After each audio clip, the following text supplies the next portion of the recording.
Hello, hello, beautiful souls. I am back. For those of you that are new, welcome. My name is Brooke. I am a twin flame in union, and Danny is my divine counterpart. My subscribers, my Love Vibe tribe, I love you guys, and thank you for all your support. And welcome back to the Empire of Neutrality. We're going to continue Mary Magdalene revealed today. And we are on the third power. Let me switch it over. Okay. So let's begin. The third power is ignorant. So first off, she really goes more in depth in the chapters. These are just little side chapters, kind of, that I'm starting with. But it's a good warm up. So, the third power, ignorance. What happens in the wilderness is the name of this one. This is what I learned as a little girl. I am only safe when I am divided. I learned that there are forces, illusions, deep-seated misunderstandings, ego-driven needs that can overpower me. They come one night in the form of a teenage boy mistaking me for an object. And I learned that I have the ability to leave in any moment, in any situation. I can choose to exist somewhere else entirely, that nothing at all is even felt. So right here, she's talking about how you can basically choose to leave your body altogether, right? Like when something traumatic happens, or you ever had a moment where like you kind of just black out, you barely even remember what happened. If you remember at all, it's kind of just like you leave your body altogether in those moments. That's what she's talking about. I can choose to exist somewhere else so entirely that nothing at all is even felt. I just witness. I see her hands, my hands, frozen in shock. I just watch with eyes now that are as old as the soul that once inhabited my body. In Aramaic, the language that Christ spoke, the word death means existing elsewhere. I learned that once the pathway out of myself and out of the present moment is created, it's very hard not to choose it again whenever I feel anxious, afraid, or just out of control. I learned to exist elsewhere. So I do want to add, there's two ways that I have experienced this. There's the way that she's referring to, where you can pretty much abandon your body, and you can just observe, right? And then there's also this existing elsewhere that can happen where it's almost like in her sense, you're still existing and aware of the mind, but you lose sense of the body, maybe even sense of the emotional body. But there's also an experience that I've had where you disappear completely. You lose sense, you lose touch with the mind, with what's going on, with the conscious state, with the ego. You lose sense of your emotions. You lose sense of the reality that your body is in. And those are the moments where I feel like we have a really hard time remembering.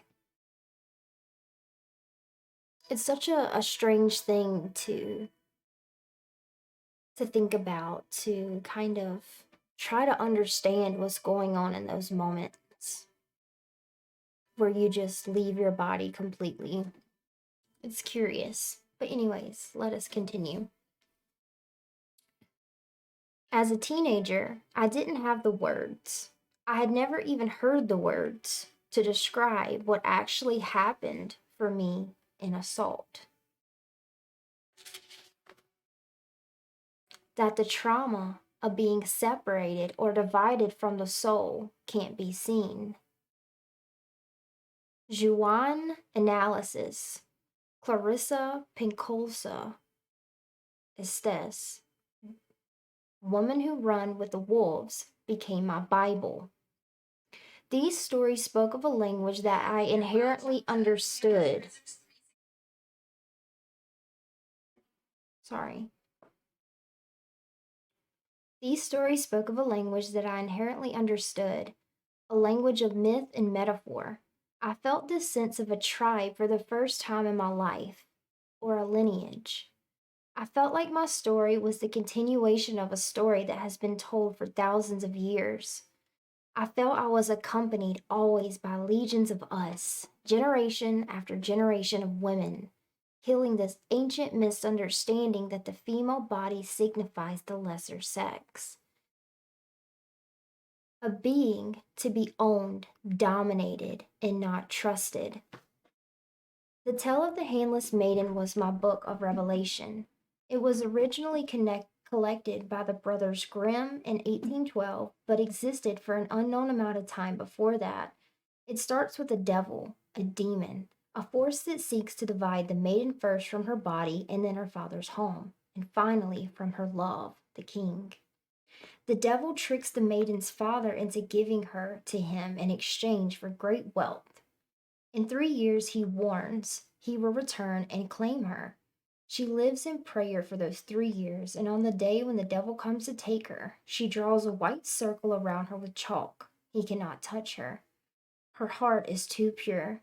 The devil tells her father to keep water away from her so she cannot wash. He will claim her the next morning when her hands are dirty.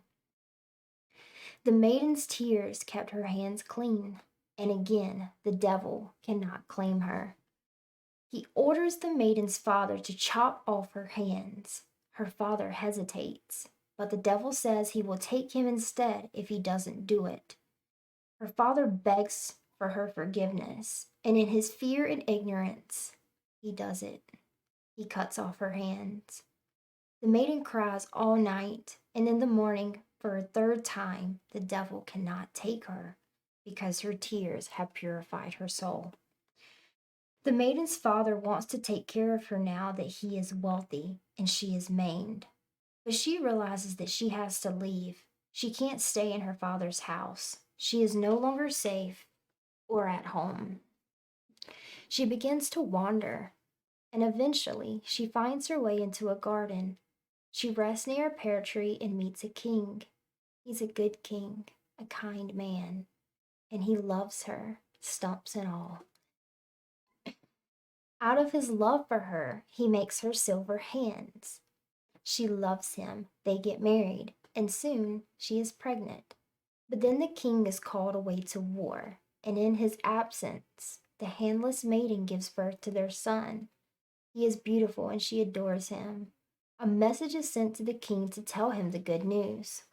But the devil is back again and intercepts the message and distorts it so that it says the baby was born misshapen and ill, a changeling. The king is heartbroken to hear that his suffering child, but loves him all the greater. And when he sends a response telling the handless maiden that his love will never waver, again the devil interferes with the truth and changes the king's message to read that he wants the queen and the changeling killed. The king's mother cannot follow through with these orders, so she straps the baby boy onto the handless maiden's back and tells her to run for it. The handless maiden begins wandering again. She makes her way eventually to a forest, and there she meets with an angel who guides her to a cabin with a sign on the door that reads, "Here, anyone can live free." The handless maiden raises her beautiful baby boy there in the wilderness for 7 years. And in one version of the story, her hands simply grow back through the grace of her love for God. In another, her hands grow back when her son falls from her back into a stream and is drowning. When she reaches her stumps into the river to save him, her hands immediately appear. Either way, her silver hands are no longer needed. Love has regrown her reason for being here. Love has healed her body. And it's not a love that came from her father or her husband, not even her son. It's a love that came from within her, a love that had protected her and guided her all along. Then the king returns from war to find that his message of love had been tampered with, and that the handless maiden, his queen, and his son had to leave the castle for their own safety. He vows to wander the earth until he finds them. An angel leads him to their cabin in the forest. And at first the king doesn't recognize the queen because she's no longer handless. Then she shows him the silver hands he had made her long ago when they first met, and his face lights up with recognition. They return to the castle, restored to each other, and never to be parted again. The 7 years spent in the wilderness, in a cabin, this is when she becomes whole again, because as sweet as the silver hands were, they were never going to cut it. Being held in love by the king, being taken care of, was the beginning of something new for her. The birth of her son asked her to leave home again, to go deeper, to not just cover up that horrific trauma with silver, with making do, but to heal all the way through. To no longer carrying the scars, the proof of the trauma around with her wherever she went. To heal such an extent that her own hands grew back. To reach a love within her that's divine, that upgrades her silver to what's golden and everlasting. To become whole again is to remember that she's undivided. We often think of the end, the happily ever after, as an external union or outward marriage. Y'all hearing that, twin flames? We often think of the end, the happily ever after, as the external union or outward marriage. To be held in love by another is just the start. That is a fact. Some of y'all, twin flames, y'all be wishing for union, and you get in union, and it is incredible. You know, your twin will make you fucking silver hands if you don't have hands, but all the journey of resurrecting that love from within yourself. It's intense. It's not the end. The culmination is when the trauma or wound has left the body altogether, so we no longer have to. This was the ending I wanted. The end when I have found the cabin deep inside my body with a sign on its door that reads, "Here, anyone can live free." Isn't that a beautiful thought? To think that whatever you're struggling with, whatever wounds you carry, whatever trauma you've been through, isn't it such a relief to know, not only by this book, this is why I do what I do, and many of us, isn't it great to know that whatever wound you carry, whatever trauma resides within you, not only can you cope with it, can you learn to live with it, but you can heal all the way through. You know, a lot of times in the spiritual community, it's like there are layers to a wound, and there absolutely is. But have you ever noticed that you do these deep healings, you know, you do these incredible purges, yet years later, you're still finding layers of that same wound, of that same trauma. And at times it can be so discouraging because it's like, dude, I did this. But Spirit told me a long time ago that, you know, eventually you have to say no. And that kind of sends the ego into this panic because just like anything that's dying, it's going to fight, right? It's going to fight to stay alive. That is what your wounds do, your trauma. Think of it as something that is alive, as its own being that resides within you. And when you go to heal all the way through, when you begin to say no, just like the video that I did, and I invite you to watch, where I show you my shadow. They say, Brooke, you're an addict. You're an addict. You're an addict. Am I an addict? But I never realized that it isn't something that I have to live with and struggle with for the rest of my life, like every other addict I've ever met. You know, even the ones that have healed, they still say I'm an addict. I can't do that. It might trigger my addiction. No. You get to say no. You get to heal completely. You get to see and witness maybe what happened to you, what you went through that led you to creating that version of yourself. And then allowing that version of yourself to be destroyed, to be dismantled. And then opening up space for a more authentic version of you to be born, right? You know, we talk about rebirth a lot, and I'm a Scorpio. I am not doing all this healing work. I'm not going through all this pain. I'm not sitting with my shadow. I'm not going through this mental warfare, this emotional warfare, all of this shit to rebirth something that does not serve me.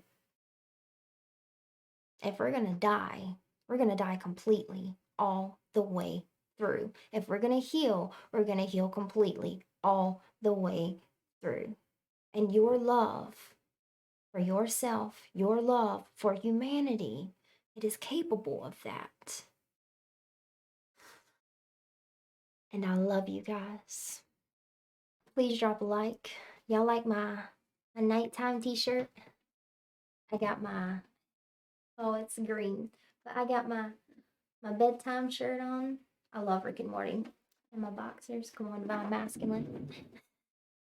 Anyways, please drop a like, helps out the channel. And let me know how you guys like the series. What does Mary Magdalene mean to you? I love you guys, and I'll see you soon. Bye.